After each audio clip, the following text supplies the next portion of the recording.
Casemiro pode ser o novo companheiro de Messi, Neymar falha na eliminação do Santos e Mastantuono perde espaço no Real Madrid.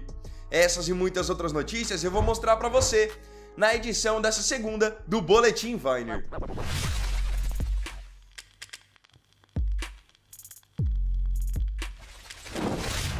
Giro pelos estaduais.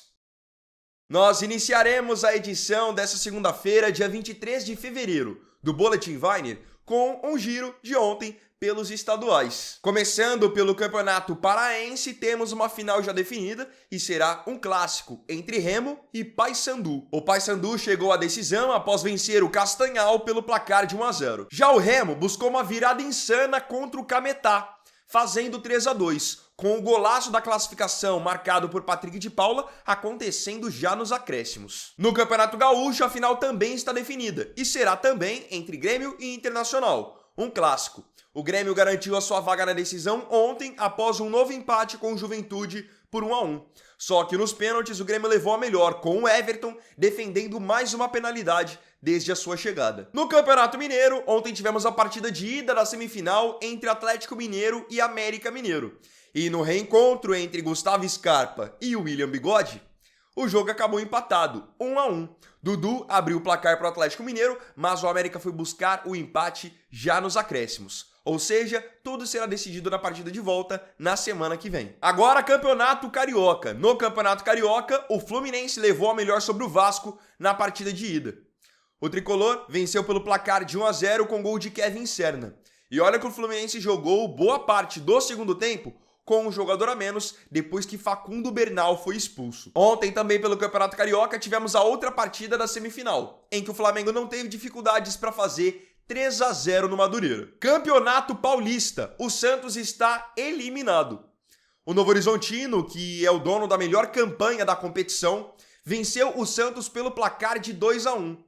E o gol da classificação do Novo Horizontino veio no apagar das luzes, no último lance do jogo. Quem também garantiu sua vaga na semifinal ontem foi o Corinthians, que no apagar das luzes buscou um empate com a Portuguesa em 1-1 no Canindé e depois acabou vencendo nos pênaltis. A gente sabe que nos pênaltis o goleiro Hugo é especialista, é muito forte e ontem de novo ele fez a diferença. Tinha pegado já uma cobrança no tempo normal e depois pegou duas nas penalidades. Ou seja, com 3 defesas de Hugo, o Corinthians passou também. Semifinais do Paulista definidas. Com as classificações de Novo Horizontino e Corinthians ontem, as semifinais do Campeonato Paulista estão definidas. Os confrontos serão os seguintes. O Novo Horizontino vai receber na sua casa a equipe do Corinthians e a outra semifinal será Choque Rei, clássico, Palmeiras e São Paulo. 2 jogos muito complicados porque o Novo Horizontino, mesmo sendo aqui o único invasor entre os grandes, é um time que tem jogado muito bem, tem tido uma campanha muito sólida. Nesse Campeonato Paulista, eles agora eliminaram o Santos, já tinham goleado o Palmeiras. É um time que conta com muitos jogadores que têm experiência jogando em equipes grandes. Sem contar que, jogando na sua casa, o Novo Horizontino é muito forte. Então o Corinthians precisa abrir o olho, porque pode sim acabar sendo surpreendido.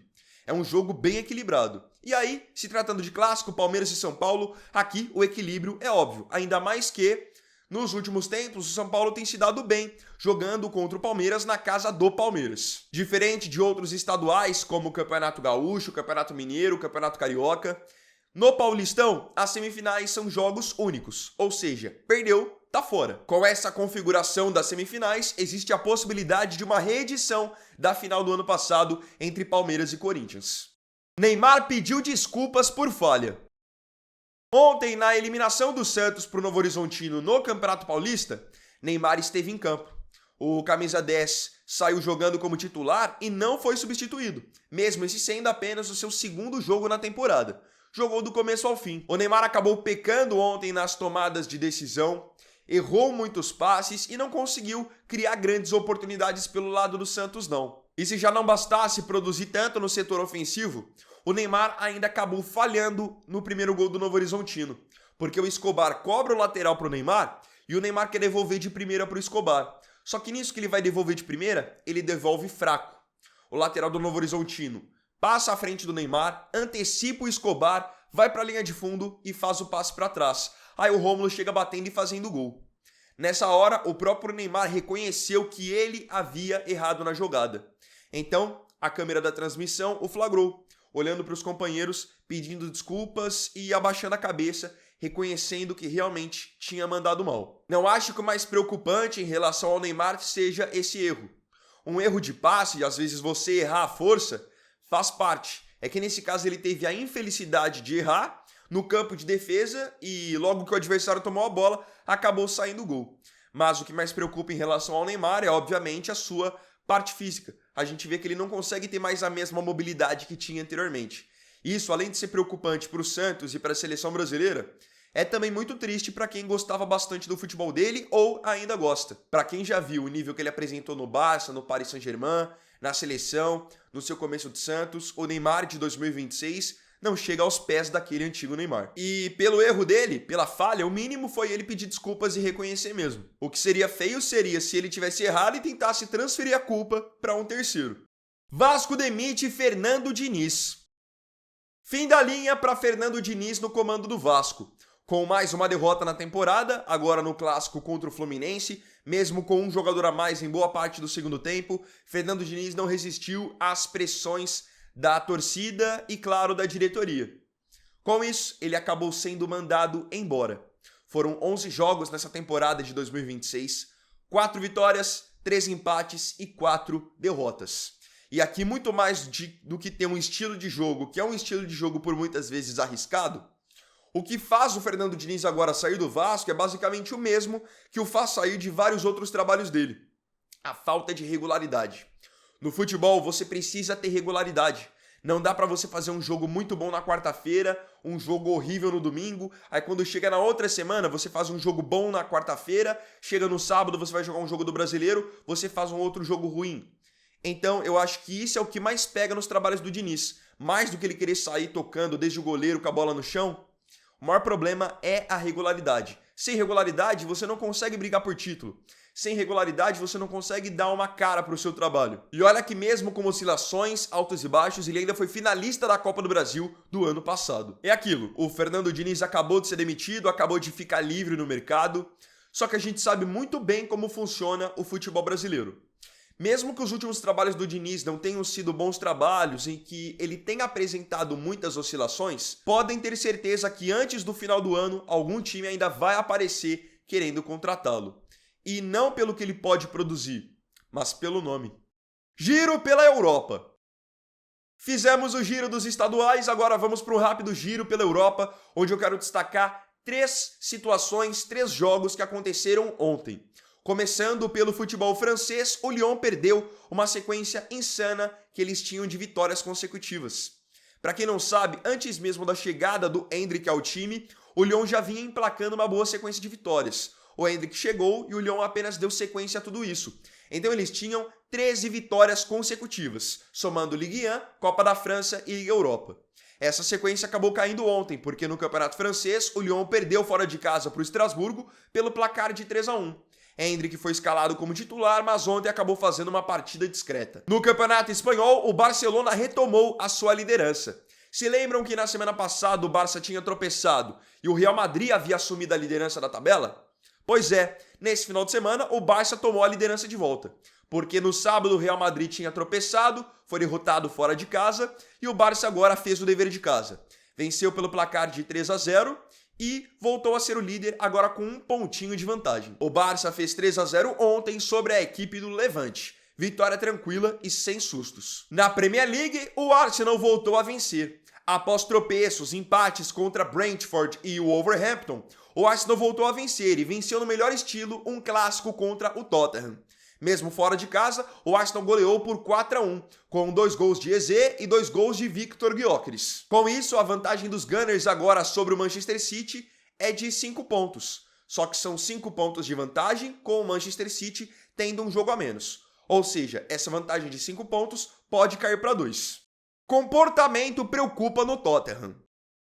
Ontem o Tottenham perdeu mais um jogo no Campeonato Inglês. Como eu acabei de falar, eles foram goleados pelo Arsenal em casa, pelo placar de 4-1. E é ainda apenas um começo de trabalho do novo treinador, o Igor Tudor. E chamou a atenção no jogo de ontem que o Igor Tudor acabou de chegar e parece que já está sendo ignorado pelos jogadores do Tottenham. Teve uma imagem que foi filmada da arquibancada em que o Igor Tudor está claramente pedindo para o zagueiro Van de Ven subir a linha, tentar pressionar o time do Arsenal um pouco mais acima, e o Van de Ven simplesmente ignora a orientação do treinador e parece fingir que não está o ouvindo, o que é uma loucura, tendo em vista que o Igor Tudor acabou de chegar. Não é como se ele estivesse já há um bom tempo no clube e tivesse com a relação desgastada com os jogadores. Nada disso. Então, isso está chamando a atenção, que a razão para o Tottenham estar onde está nesse momento no campeonato inglês pode ter muito a ver com o comportamento dos jogadores. Nesse momento, o Tottenham é o 16º colocado do campeonato inglês e está a apenas 3 pontos do primeiro time na zona de rebaixamento, que é o West Ham. Então, sim, o Tottenham, mesmo sendo um time que tem muito dinheiro, que investe muito em contratações, eles podem ser rebaixados ao final dessa temporada.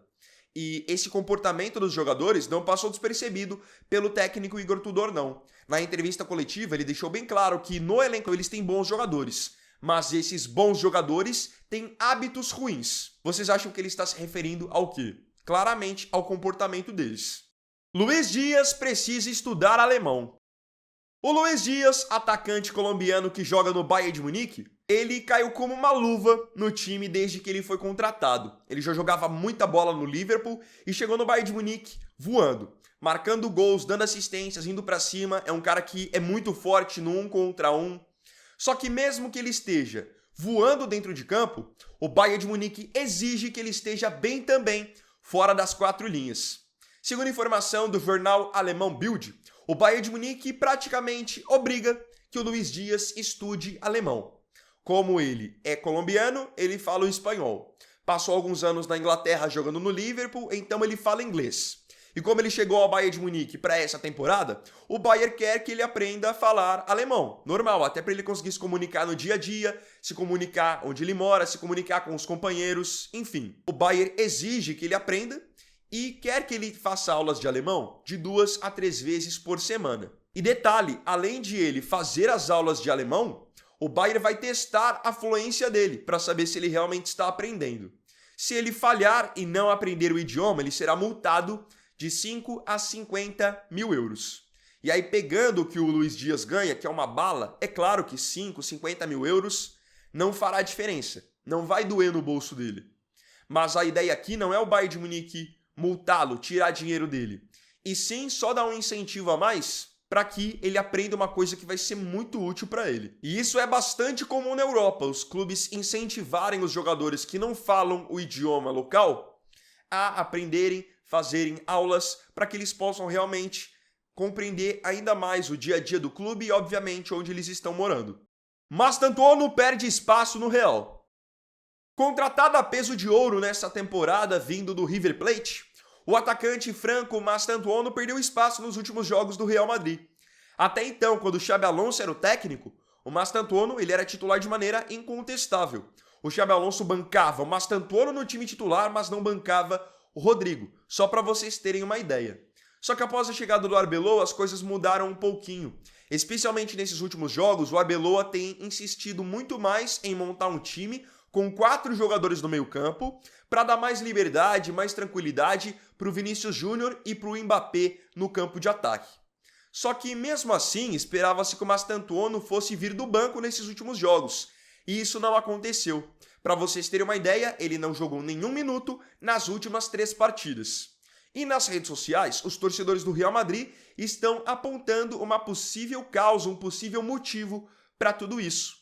No jogo contra o Valência, que foi um jogo da La Liga, em que o Real Madrid venceu por 2 a 0, o Mastantuono entrou no finalzinho do jogo e em uma oportunidade ele preferiu chutar no gol do que tocar por Mbappé, que estava em boas condições para poder fazer o gol. Logo após o Mastantuono chutar, o Mbappé o repreendeu, criticou sua tomada de decisão, dizendo que em situações assim era para o Mastantuono passar a bola para ele. Pois é, depois de não passar a bola para o Mbappé nesse jogo e o Mbappé criticá-lo, o Mastantuono não voltou mais a jogar. Então não existe uma certeza se ele deixou de ser aproveitado pelo Arbeloa.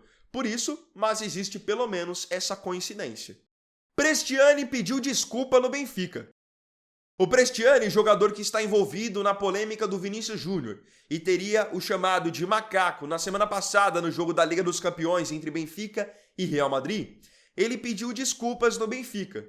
Mas calma, que ele não pediu desculpa pelo motivo que você está pensando. Ele não está pedindo desculpas pelo que ele fez com o Vinícius Júnior ou então pedindo desculpas por ter ofendido tantas pessoas. O Prestiani, ele reuniu o grupo do Benfica, segundo informação do jornal português Record, para pedir desculpas por outros motivos. Ele não quis se desculpar pelo que ele fez, e ele quis sim pedir desculpas pelo impacto que a história do caso Vini Júnior teve no elenco do Benfica, porque com a repercussão do caso, outros jogadores do Benfica foram criticados, o clube foi muito criticado, então ele não pediu desculpa pelo que ele fez, e sim pela repercussão do caso. Acreditem. Ele ainda alegou que ficou incomodado com o falatório a respeito do caso e quis deixar bem claro que a intenção dele nunca foi ser racista. Lembrando que, pelo menos por enquanto, ele ainda não tem uma punição ou algo definido. Ele está sendo investigado. Para vocês verem como o mundo está ficando cada vez mais louco. Ele pede desculpa pela repercussão do caso, mas não pelo que ele fez. Casemiro pode jogar com o Messi. Por muitos anos no futebol espanhol, Casemiro, volante brasileiro, ex-Real Madrid e Lionel Messi foram rivais. Na verdade, o Casemiro era basicamente o único jogador do campeonato inteiro que ainda conseguia uma vez ou outra parar o Messi. E olha que por muitas vezes ele só parava o Messi na falta, chegando junto. Agora, em outros momentos das suas carreiras, Casemiro e Lionel Messi podem ir de antigos rivais a novos companheiros. Isso porque o Casemiro está em fim de contrato com o Manchester United, o contrato dele acaba agora no fim da temporada, e já foi definido, já foi comunicado oficialmente que o jogador de 34 anos não terá mesmo seu contrato renovado, ele vai ficar livre no mercado. E aí agora vem a informação do jornal espanhol AS de que, numa viagem de família, o Casemiro se reuniu com alguns dirigentes do Inter Miami, discutindo a possibilidade de uma transferência para o futebol dos Estados Unidos no futuro. Então sim, após a Copa do Mundo, quando o Casemiro ficar livre no mercado, ele pode acabar se transferindo para lá e sendo o mais novo companheiro do Messi e também do Luizito Soares. O Casemiro está caminhando para um estágio da carreira em que ele, até pelo salário que tem, pelo alto custo, não é um jogador mais que vai jogar nos times da elite da Europa. Ao menos é uma tendência. Então, outros mercados vão se apresentando para ele. Arábia Saudita, Estados Unidos, onde joga o Inter Miami, e até o futebol brasileiro. É que num primeiro momento parece que o futebol brasileiro não é uma opção para ele e para a família. Mas Estados Unidos, até pela possibilidade de qualidade de vida para a família, por ser um momento em que está caminhando já mais para uma fase final, pode acabar sim sendo a sua opção. Agora, eu queria saber de você nos comentários as suas opiniões sobre as notícias dessa edição do Boletim Weiner. Não se esqueça de comentar.